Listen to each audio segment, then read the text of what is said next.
Photographers, are you fed up with the lockdown? Have you gone out and shot every house, every street, every tree, every pothole, every blade of grass, and you've lost your creative drive? In which case this video is for you. I've got 20 tips to help you get out of your creative slump.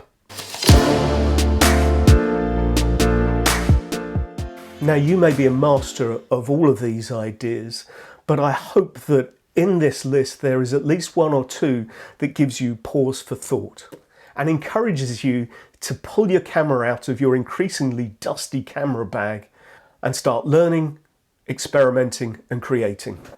If you have any other ideas or suggestions, why not leave them in the comments below. My name is Keith Mason, and on this channel we delve into tips and tricks to improve your photography. And if that sounds like your sort of thing, why not consider subscribing? Let's get into it. Number one, I'm assuming you've photographed everything in your house. If not, make sure that you do that. Try and find some creative juices in the things that we see as everyday. Number two, why not try some tabletop product photography? We've all got lots of cameras and tech and things that we'd like the look of. Why not try and set up your camera to try and photograph those in a creative and attractive way? You can use those pictures on your own websites. Number three is to try and tell the story of your lockdown in your local area. Now, familiarity breeds contempt, and for a photographer, familiarity breeds blindness, creative blindness. But try and break out of that. Set a day where you go into your local village, town, city, and try and look at things in a different way and try and capture them to tell a story of what lockdown is like for the people of your area. Number four, use the time while we're waiting for the next opportunity for a big shoot outside. Why not spend the time focusing in on technique and composition and post-processing workflow? Make sure that you're as good a photographer as you can be so that next time we get a chance to go out, you're going to be able to benefit from that. If you're like me, you've got lots of photography books, so why not spend the time to read them? I'm going to get back to Cornwall soon. I love this book, it's brilliant. Keep on going. And one of these days, I'm really going to get to Reading to find out what's so great about the light. Number five, take some inspiration from Monet. He painted the same scene over and over again in lots of different weather and lighting conditions. So go out and try and shoot the same places in lots of different lighting and weather conditions. In snow, in rain, in bright sunlight, early in the morning and late in the evening. You're going to find some creative outcome from that. For number six, I suggest that you go out with a very small kit. Just take a single body and a single lens and try and get creative with the limitations of just a single body and a single lens. And while you're at it, number seven, why not set the camera up for just black and white photography so that you are thinking like a black and white photographer? And so again, that's going to drive some creative change to try and inspire you again. Number eight, whatever your photography passion is, try and get out of that area and try and do something new. For me, I like shooting big mountains and waterfalls and particularly coastal areas, but I'm locked down in Cambridgeshire where it's flat. So not big vistas, I'm going to be focusing on small details. So try to get into an area of photography that would be new to you. Number nine, for me, composition is something that I always struggle with. And something that I'm really thinking about a lot at the moment is about simplification of compositions, making them very simple. And try and make sure that you've got good separation between those various subject areas in your pictures. Number 10, if you're new to photography, make sure you know your camera. Learn and understand about depth of field, the speed of the shutter and what impact that has on your photographs, and being able to understand when you're going to shoot in aperture priority or shutter priority, and think about making sure that you understand those so that when we're free to go out and shoot again, you've got those techniques under your belt. And number 11 is an extension of this. Why not think about going full manual? Why not go out into your garden or a local park or a street and just try and focus on making sure that you can use the camera in fully manual mode. So you're setting your ISO, you're setting your aperture, you're setting your shutter, and the creative aspects of those, and making sure that you can get a good exposure using the camera in a fully manual mode. That will again help you when we get freedom to go out again. Number 12 is working out the sharpest f-stop, the sharpest aperture for your lenses. It's a really easy thing to do, and it will really help you when you go back out in the future to know which f-stop is the best, most sharpest one for your lens. And it's easy. All you do is set your camera up, make sure the scene has got a lot of depth in it, focus on something in about a third of the way into the picture. Once you've focused on that point, turn the camera away from autofocus, and then set your camera to take a picture at f22, an f18, an f14, an f11, an f10, an f8, all the way down to f4 and even lower if you've got it. Then when you go back into Lightroom, you are able to see from the edges of your picture through to the main focal point and everywhere around it how sharp that picture is. And that way you'll learn which f-stop for your lens is the sharpest. Number 13, make sure that you know how to set your camera to track a subject when it's moving, and that you can shoot it in continuous burst mode. This is really great if you've got children that run around, or you've got pets that you're trying to take pictures of. Making sure that the focus moves with the child or the pet and is sharp is really important.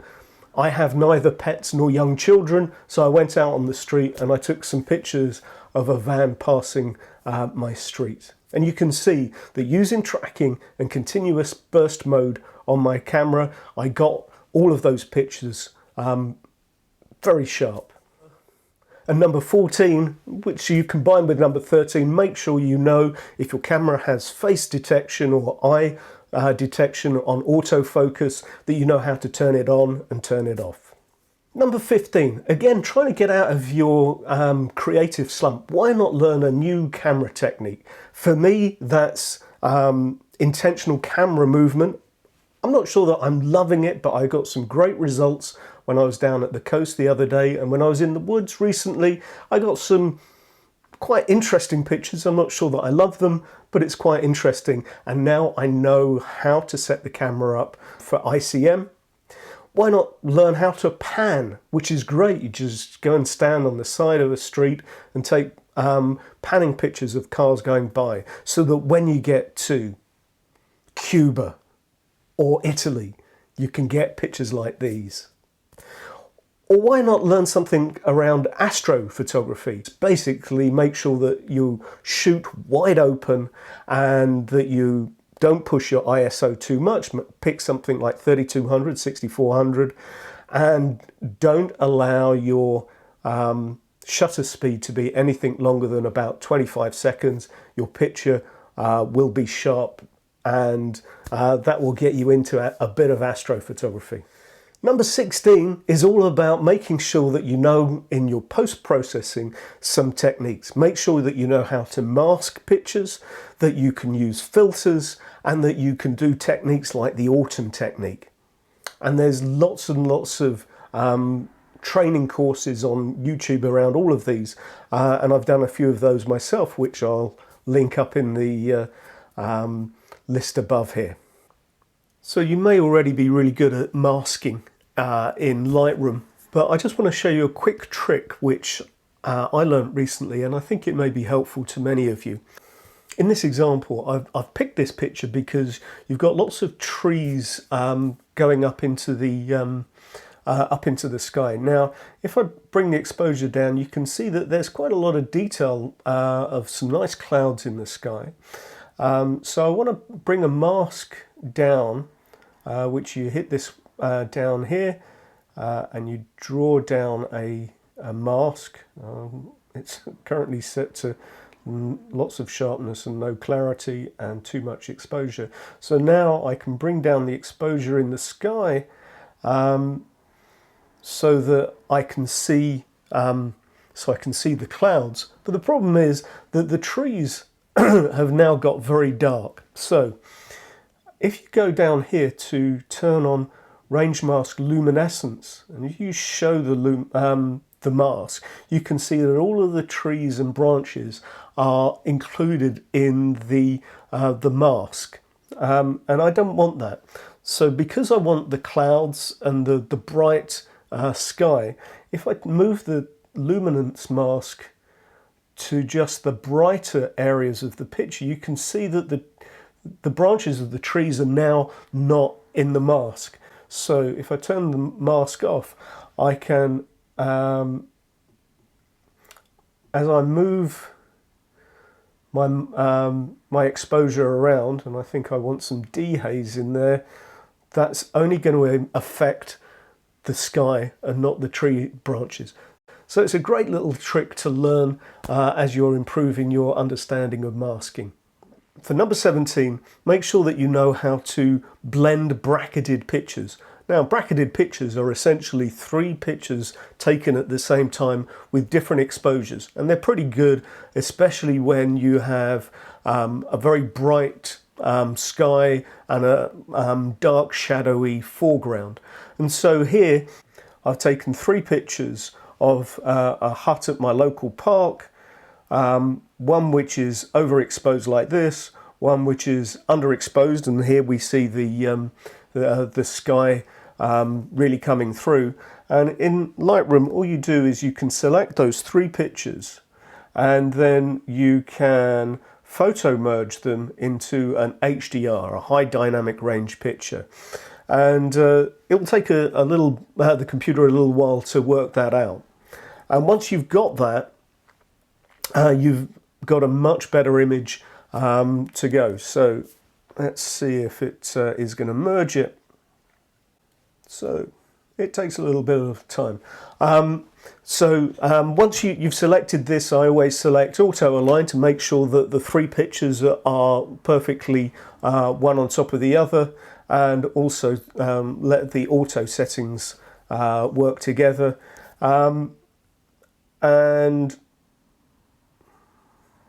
we have a successful merger of these 3 pictures, and it saves that to an additional file in Lightroom, which you can then edit. And here's the edit that I've done for this particular picture. I thought moody black and white was the way to go. Number 18 is learning how to focus stack. Now, if, like me, you're a landscape photographer, one of the big challenges is to make sure that everything in your image, from fairly close to the camera all the way back to infinity, is in focus. And consequently, a technique that you can use, particularly if you're focusing very close to the camera, is to use focus stacking.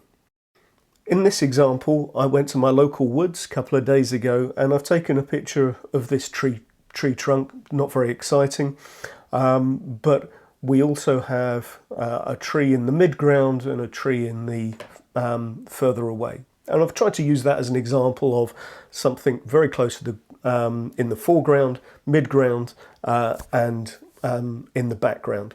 So I would want to try and get all of that in focus. And here you can see that this image, nice and in focus. And then I took a second picture where this tree here was in focus, and a third one, where the tree in the background is in focus. And what you can do is you can open all three in Photoshop and use focus stacking to bring those three pictures, which have got different focal lengths and different sharpness at different parts of the image, all into one. Okay, so we've got our three pictures in Photoshop. So I've got my three images, and I'm going to have the one with the sharp tree at the back, at the bottom of the stack, and then the second image on top of that with the tree in the midground in focus, and our sharply focused tree stump at the front. So the first thing you want to do is make sure that all three pictures are perfectly aligned. You do that in Edit and Auto Align Layers. And those pictures then will be absolutely in line with one another. And then what we can do is we can create masks to open up the pictures below the top picture to see the sharper pictures below. So here I'm going to create a mask on this top image, and I'm going to use a black brush. And so I can start revealing the trees in the image below, which are the sharper pictures. And I'm going to do this very quickly, and I've already made a mistake. You can create nice selections of your trees, and that's my sharp second tree. And now I can create another mask behind, which reveals this tree at the back. Now here I'm going to have to create this twice, once for the top picture, because what I'm actually revealing is the second image, but now if I go to the second image, I want to reveal the third image. And we do it this way. Now I've done this a little bit earlier, and you can see that I've been able to create a picture which combines the sharpest parts of all three photographs together. I take those back into Lightroom and edit them. For number 19, I thought we'd go back to that hut in my local park and look to see if I can do a panorama. Now, what you need to do for panoramas is to make sure that each frame that you take has an overlap with the next picture of about 1/3. So here I've taken pictures working around the hut, and you can see we've got a mix of dynamic ranges. So again, like we did with focus blending, you select the images, you right click and photo merge to panorama. And again, in this case I've selected the spherical setup, and I think Lightroom has done a pretty good job of bringing out a pano. Now, it's not a great picture, that was never the intention. It's about trying to learn how the technique is made, so that when the opportunity to take panos are once again out, when we can go and take big vistas out, up in mountains, up in mountain ranges, then we've got something, we know that we can use that technique when we bring our photographs back to Lightroom. So my number 20 is a little bit of a boring one, but it's one that I think is really rewarding, which is to sort out your file structure for your images and the system for making sure that you have a library which you can access at any time in the future. Now for me, I have multiple processes, which are I put the pictures into my Lightroom catalog. At the same time, I then save those raw files to LiveDrive, which is a cloud-based program. The structure is set in LiveDrive by year, month, and date. And then when I finish processing my pictures, I upload them to my Flickr account. And Flickr does a great job at making sure that pictures are stored by date. So if at some stage in the future you want to go back, if I want to go back and find a particular raw file to re-edit the image, I can look at the picture on Flickr. I've left the file name on the record on Flickr. I can go to LiveDrive. I can find that image very easily by date. I can download it and I can re-import it into Lightroom or Photoshop and reprocess it. It's great if somebody wants to buy one of your pictures from years ago, you can still get access to the original source data. So that's my 20. I said one bonus idea, which is get out there. Use the time in lockdown wisely to make sure that your photography technique is as good as it can be, that you know how your camera works, you know where your sweet spot for your lenses are, and that you know how to take pictures of things that move around. And then when lockdown is blown, we can go out. And so the pictures that you're going to take are going to be brilliant. I really hope that this video has been useful to you, and if it is, please give it the thumbs up. Why not think about subscribing to this channel? And I really hope the lockdown doesn't go on much longer, but for now, thanks for looking in, and I'll see you again next time. Bye for now.